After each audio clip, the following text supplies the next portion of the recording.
Hi guys, my name's Adele Onyango and welcome to another episode of Legally Clueless. No, seriously, I have no clue what I'm doing, but I'm pretty sure I'm not the only one.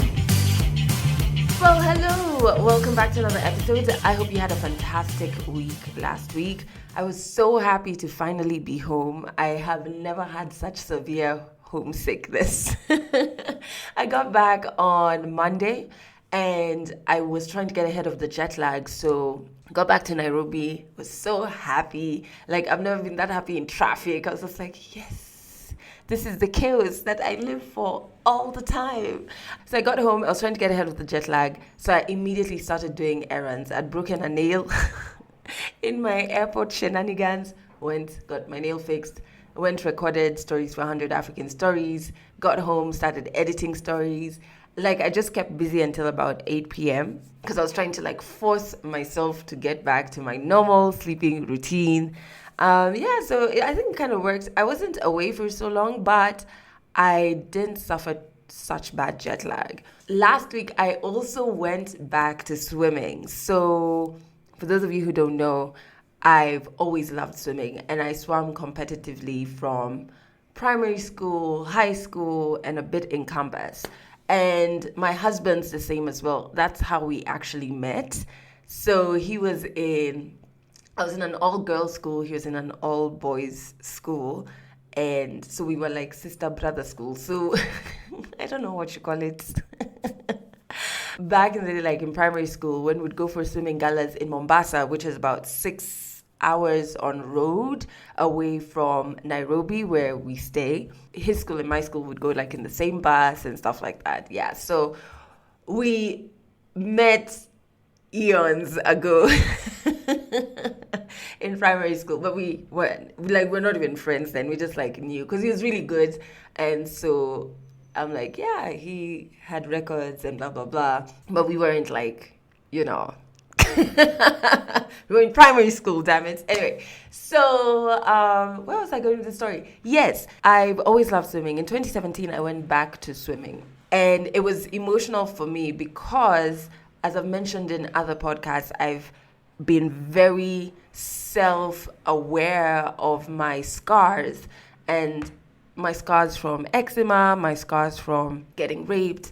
And so I kind of fell back from swimming for quite a few years, actually, because of the thought of having to expose the scars and maybe people will ask questions and all these fears that I had. So 2017, yes, I went back to swimming. We are members of a club that's near where we live. And so I just started going maybe 3 times a week or 2 times a week. And it was really fun. I loved it. I would do 60 to 100 laps every day. And the sleep that I would get after exercising, after swimming, that night I would sleep the best, top-notch, 2-ply sleep. And what I also love about swimming is that you're working out your whole body, but you're not in pain. I cannot do gyms for shit, you guys. I just cannot. Anyway, then I took a break end of 2017. And the whole of 2018, I just never went to swim. I think also it was because 2018 was very emotionally draining for me in terms of my work situation. I hated my job. The work environment was very toxic. It could easily mess with your mental health if for some people it got that bad. And so most of my free time was spent sleeping. One, because I was really tired, my shift was very early in the morning, but also it was this unhealthy thing I was doing where I would sleep to escape my problems. Until I resigned and I was like, yes, freedom. I actually posted on my Twitter the other day that I feel the most me I've felt in such a long time. I feel like I've come home to me. I feel like in the chaos and the confusion of life and just this human journey, I am my own oasis, and it's taken me years to get to this point, and it feels so good. Obviously, I flaunt her here and there. I have my anxiety issues. I fear that, this podcasting world that I'm diving into is going to fail. I fear that my initiative is going to fail. I fear because there's no like rigid structure, like there's no HR, you know what I mean? So obviously I have all of those fears that sometimes leads to anxiety attacks. But in a general sense of it all, even with all of that, I think I feel the most me I've felt in a long time, and it feels so good. I'm moving back to poetry. So, oh, wait, did I tell you? Yes, I went back to swimming last week. I'm jumping ahead of myself. I went back to swimming last week. It was so tough, though, guys. It was so tough. I got into the pool, and normally doing like 30, 40 laps wouldn't be a hard thing for me. No flex. Joking, kind of flexing. Anyway, but I went into the pool on Wednesday, and wait. After 10 laps, my body was in, like, it was complaining. I could just hear the complaints from all my joints, my breathing. So I ended up doing 30 laps in total, and then just calling it a wrap. So this week, even though the weather has become pretty shitty, like it's raining and stuff, but this week I'm going to go back and I'm going to do 60. Like I have to do it. I have to get back to where I was. But anyway, I know these things take time. Like even I got home and I was like, I only did 30 laps.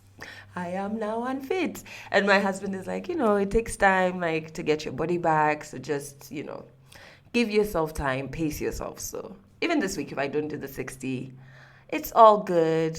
It means next week I have to go back to the pool, which is a good thing. Anyway, I also got back to writing poetry, guys. I wrote a bomb-ass poem last week, and it felt so good because I've always loved poetry. I had an open mic gig about 10 years ago where poets would come and perform their poetry and musicians as well. And that meant every month I had to be writing new material, which is good because I'd always open up the show with my own pieces. And then I don't know, life just kind of got ahead of me and I wasn't writing as much. Then I started journaling more and not necessarily writing poetry. But last week I did get back to writing poetry. So I feel really good. I feel really good about the space I'm in. So a few cool things that have happened over the past couple of weeks. I've been trying to make sure that wherever you are in the world, you can listen to Legally Clueless. All right. So this podcast is on SoundCloud, Castbox, Google Podcasts, TuneIn, Deezer, Spotify, and last week, and other places obviously as well, but last week I'm so happy. Apple Podcasts as well.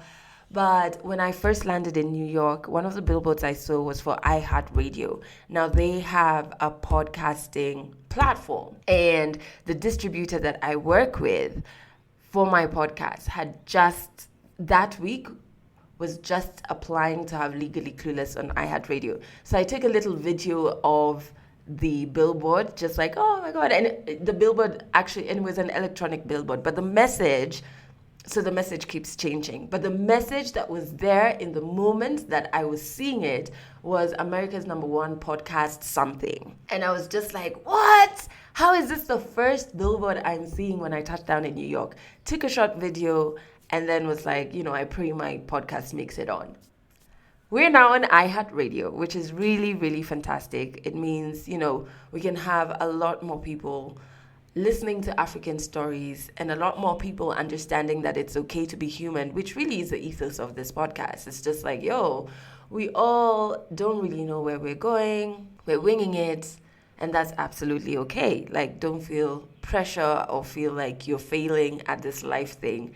Nobody really has a game plan. There's no how to do life for dummies. I wish there was, because I would be buying that book, but there's nothing like that. You kind of just, we're walking in hope, we're trusting in ourselves, we're trusting that everything works out in the end or that everything makes sense in the end.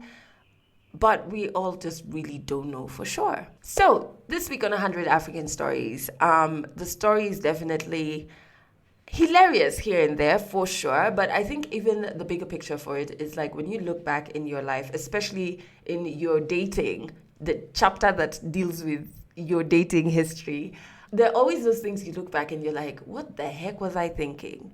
You think back to some relationships, you're like, what was I doing there? As in, like, what was I doing there? You know, why was I being so dumb? Like, and there are those relationships or situationships or fiascos, as our storyteller calls it, that you get yourself into and you're just like, I'm so embarrassed. Can we all pretend like that just didn't happen? So I'm pretty sure at the end of this story, you are going to be cringing, not only for our storyteller, but also because it's probably going to remind you of a point in time that you were in a fiasco or a relationship or a situationship or those madogozanios. And you're just like, man, I should have really known better. 100 African stories. There is no proper life that you live in university as a musician. If I constantly just walked around feeling sorry for myself, I'm never going to get anything done. There was a bit of frustration in between all of that. I've been breaking my back for this company. Therapy is not for the weak or for the crazy. Stories from Africa. Hi, my name is Kadzo, and I'm from Kenya. I met this guy, and he was a nice guy. We had everything in common, etc., and all was good. Everything was fun and games, and we met at a bar. I'm quite embarrassed to say that, but anyway, we had mutual friends, and we were hanging out. For the podcast purposes, let's call this guy Brian, because all Brians are cheaters. Anyway, I met Brian through mutual friends. And in the club, unfortunately, I don't know why. But anyway, we had a lot in common. He was drinking what I was drinking. And he did something very shocking. He paid my bill. That is very rare. In Nairobi. So we exchanged numbers as usual. He hit me up on WhatsApp. We were talking. And I think we met on like a Wednesday. And the Friday of, he came over to my place. So we hung out, etc. Fast forward 2 months later, I met his friends. He was taking me out for parties. He was calling me babe. So automatically, I played into the role. He even took me to his place. He told me that, this is our place, etc. I was so mkenyumba. I bought stuff. I bought shower gel. Oh my gosh, I bought a new shower curtain. I even went ahead to buy curtains for the house worth 75,000 bob from Furniture Palace. P.S. I didn't even have a job at that time. I don't even know where I got the money from. So it started going downhill from when I kept on accepting all the faults. Because he'd come and he'd tell me, babe. So I kept on accepting all the challenges when he'd not come home. P.S. Not our home. The home that I thought was ours, where I used to take my buttocks to go spend the night there, and I have a home. Growing up it's a gem. It's a beautiful gift from God. Anyway, so he'd invite me, like he'd tell me that he's coming from, let's say he went for like a work trip to like, let's say Mombasa, or let's say he went for a work trip to like Naivasha. So he'd tell me that he's on his way. So I'd really take my buttocks there so that I would cook and clean, make dinner, like put on candles, wear some nice, say it for me, I can't say it. Lingerie. That one. And then there was another time, so I've done all this stuff, I've done all this shit. And then he tells me he'll be home by like 9. So by 9, I've already set the playlist, some Mariah Carey and Busta Rhymes. Baby, if you give it to me, I know what you want. And then I know now, from then on, it's just like, I hope YouTube got me. Go that direction, bro. Go that direction. I've put up candles, etc. candles I bought. I've gone to Basic Intimates. Hey, I've bought all those. Say it again. Lingerie. That one. Hey, I'm ready. I've put on like a bubble bath. Anyway, yeah. So 9, 10, 11, 12, 12:30. The candle has burnt halfway. The food is really cold. The mosquitoes are all over my ass. So I holla. I'm like, hey, yo, babe, where are you? You safe? And also, I didn't want to sound really pushy because yet again, I was trying to be like a cool girlfriend. P.S. I was super mad. He's like, oh, no, I just met my friends. We are at the club, nini. But don't worry, are you at home? Just like, bitch, like you didn't know I was here. I've been WhatsApping you pictures of myself on the couch. Asking me if I'm at home. Anyway, so yeah, he tells me he'll be at home in the next 30 to 40 minutes. 12. 1. 2, 3. I think at a point I passed out on the couch. Then I woke up to like noises of like footsteps coming up the stairs.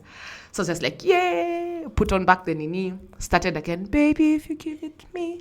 Ready, put on all the candles.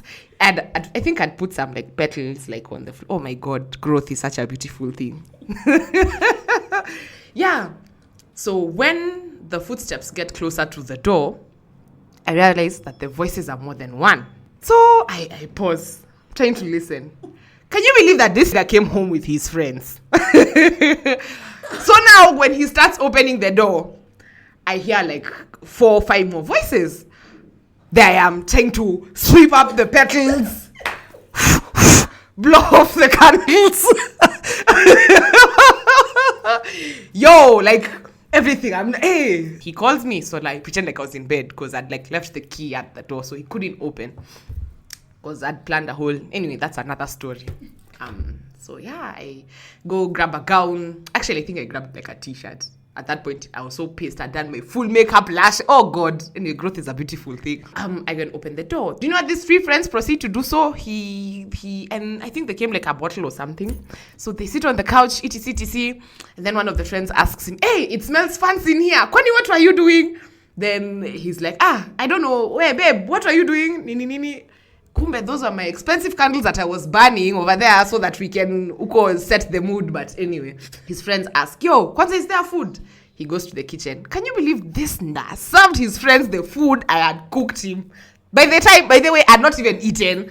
Like, I wanted us to eat together. Okay, anyway. Yeah, so, like, you know what? It's fine. It's okay. What's up? His friends slept over. Yes.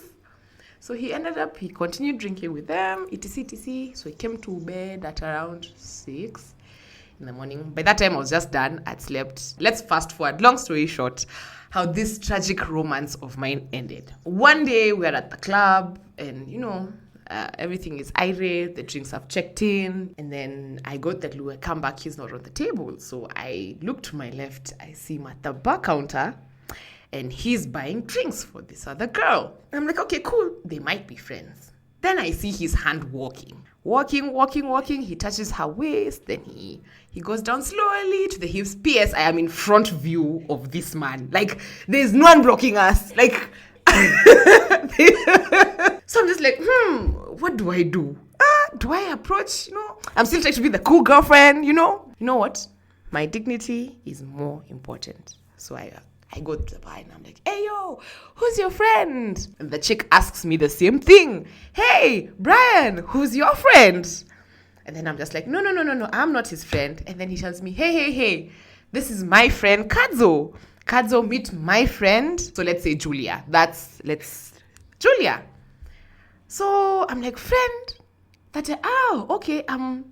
Okay, wow. After he's done with that babe, then he kisses her almost at the cheek and the mouth. So when, the drinks check in, this thing is really disturbing me because Julia is really, really hanging around.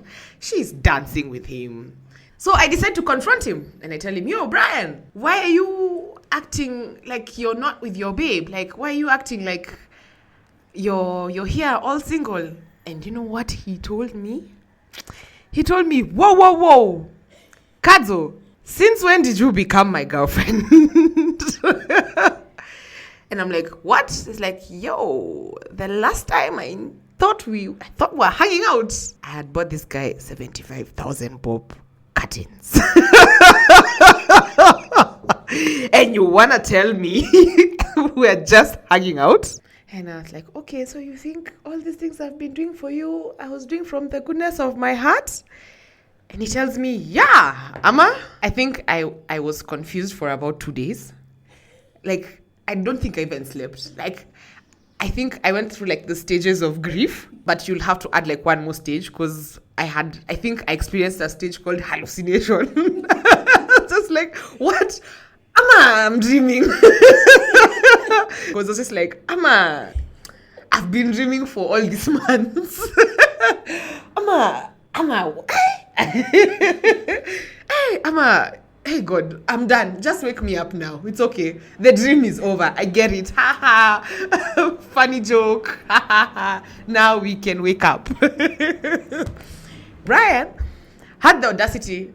First of all, he didn't call me that night when I went home. Oh, he wanted us to go home together, but so I took a cab home. This guy didn't hit me up for about 2 days. So he hit me up like 2 days later, asking me, yo, babe, I've missed your ass. Where you at, man? Can you come through to the house today? I feel like eating one of your throwdowns. And I think that's the stage of hallucination that I was. I went through, just like, whoo, oh, oh. Guess what? I went.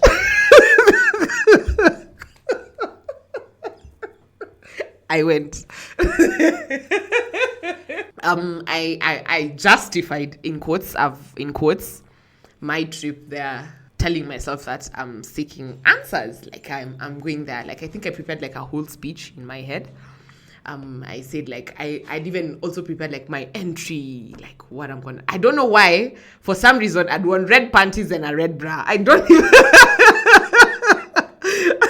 I'll say that I don't know why. I don't know. I knew why anyway. My reasoning, I think, for that was because I wanted to say, this is what you're gonna be missing. Okay, growth is such a beautiful thing.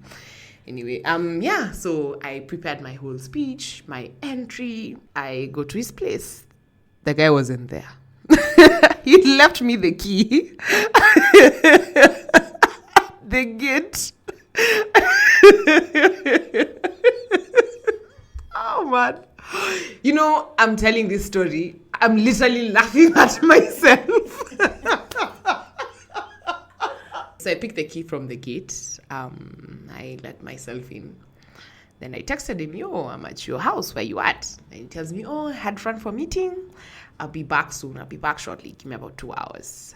Then he told me, make yourself busy. I didn't take it offensively. I was like, okay, cool. Maybe he meant like I should watch some TV, you know, like make yourself busy. You know, you're a boss babe, man. Like make yourself busy. You know, boss babes are always busy.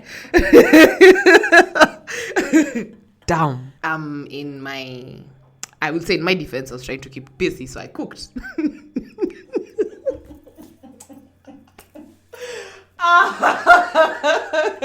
I spruced up the place a bit, cleaned. Then he came. So I told him, yo, now I was jifanying, I'm on the couch, I'm mad. Oh, jifanying is I was pretending. I was mad, I was on the couch, and I was just like, yo, so what was that all about? You know, how could you embarrass me like that? Then he proceeds to break it down to me. It's just like, oh, you know, for the longest time ever, like I thought we were hanging out. I thought we were having a good time. You know, I was going to see where this is going, but you just had to go ahead and mess it up. Oh, now it's me. And I bought you curtains worth 75,000 shillings. Long story short, I ended up spending the night. You know, I think we as women, there's sometimes, and yet there's some things that we just do to ourselves. You know those things that you never tell your friends? Like you yourself, you even know you're an idiot. Like, long story short, by there, I ended up knowing that this guy was actually married, and this other house that he had was like the side crib for all the things that he used to do. So I ended up knowing that actually, Brian, I was not the only one. After that happened, I received a text, and it was from a lady. When I opened that text, I confronted Brian. So Brian tells me in such a shoddy way that he's like, oh, no, that's like my crazy ex. He didn't say ex what? He didn't say ex-girlfriend, ex-wife. Like, he's just like, this is my crazy ex. You know, she keeps on stalking me. So she calls me in the middle of the night and asks me, are you with Brian? And I'm just like, is this a trick question? Because I was with Brian.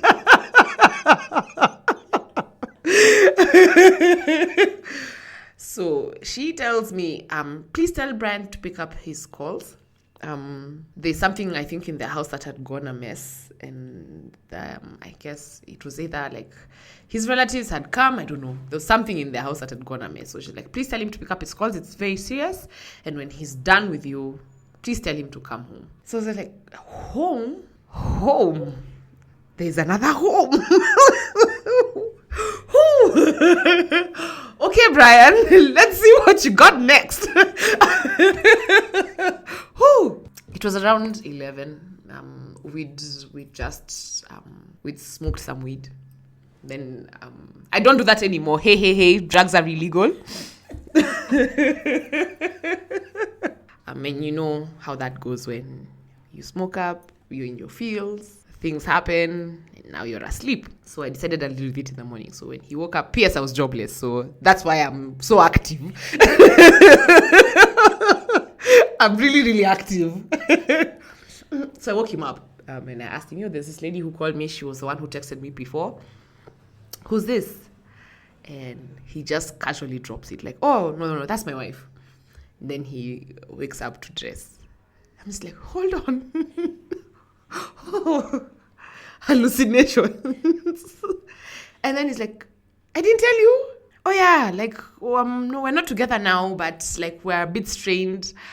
Kumbe, this was the ex he was talking about. So it was ex-wife. Yeah, so he casually just tells me, oh yeah. We're just having a few issues, etc. Yeah, don't worry, I don't live with her anymore. I moved out, babe. Yeah, that's why you see this is my place, etc. When I finally got out of that fiasco, this guy, first of all, do you know how I got out of that fiasco? He acquired another me.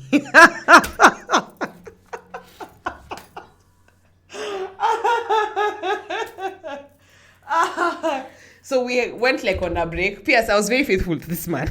Hey, Brian. So yeah, he walked over that wife story. So I think after, I at a point in time I started thinking that maybe it's me. Like, my life is now starting to look like empire for Justice Molly. And I'm jobless. This can't be my stress. So I think I talked to a few friends here and there, and they told me, nah, bro, this can't be your life. You're a hot babe, man. Like, by the way, I am a hot babe. Like, I am a fire babe. Like, with my tummy, actually, I am such a fire babe. Yeah, are you going to put like my picture? On? Not that type of podcast. No. Goddamn. Okay. Yeah. And for those who know me, don't at me. I'm a fire babe. A few of my friends took me for drinks and they told me, this can't be your life. You can't be chasing around with a man's, first of all, who's yours and is not yours and has clearly told you that you're not his girlfriend. So what are you doing there? So I exited myself from the equation. And then, like, the missings, women. Oh, there's sometimes it's 5 o'clock in the morning. You drop like a casual text and you're just like, if he replies, doesn't reply, it's okay. Then he replies, it's like, ooh. So we started talking again, like, but not talking in terms of like I think I was on my way to getting over it. Then when I was just about to get back into the box, somebody told me that he was seen with this and this babe. Then I actually did my research and I found out that it was true, that he had moved on. In fact, this babe had actually taken a selfie with this man in front of my curtains. Like, the background was my freaking fishing curtains. Yeah, so I finally somehow got out of that very toxic fiasco. Catch our next African stories in the next episode. I think it's really cool to be able to look back on your life and the decisions you've made, especially the questionable ones like getting into fiascos, And to be able to laugh at yourself and be like, Shirley, even you, what were you thinking in that situation? And Kadzo's story always just reminds me of, those relationships or fiascos you get into and you're just like, can we pretend that didn't happen once you're finally out of it? And I remember immediately after my mom's funeral, I was getting out of one relationship and then I quickly got into a relationship with somebody who, looking back, I was like, you genuinely had no business being in that relationship. It was just chaotic. And I also think because of losing my mom at that time, I was like, desperate looking for, something or someone to replace the love and the comfort that I got from my mom in a warped type of way. But for me, that is one relationship that I look back on and I'm just like, why? Can we just pretend that didn't happen, guys? Like, restore factory settings, erase memory. But we all have one of those stories, and for me, that's what Kadzo's story reminded me of. But you can share in the comments if you've ever been in a similar situation as hers. Don't think I've ever been with anybody who was married, but hearing her story, you're just like, well, clearly people lie about a lot of things. How do you have an entire other apartment? Like, who does that? That is ridiculous. But anyway, you can let me know your thoughts on the story in the comments section or on our Instagram. That's at Legally Clueless Podcast. And I would love to send a huge shout out to everybody that I met at the Tusker Oktoberfest over the weekend. I met so many people who stopped me and said that they listened to Legally Clueless. It was actually overwhelming for me and my husband and my best friend. Like, we were all just like, what? How are people listening? What? I really do appreciate it. And I really do take it as a blessing that you resonate with the stories on this podcast and me sharing about my human journey, because that's why I created this podcast in the first place, right? So I'm just sending you love and light and a lot of gratitude. And that's it for this episode of Legally Clueless. You can share this podcast with your friends. You can keep it for yourself. I'm not judging. Just make sure you're here next week for the next episode.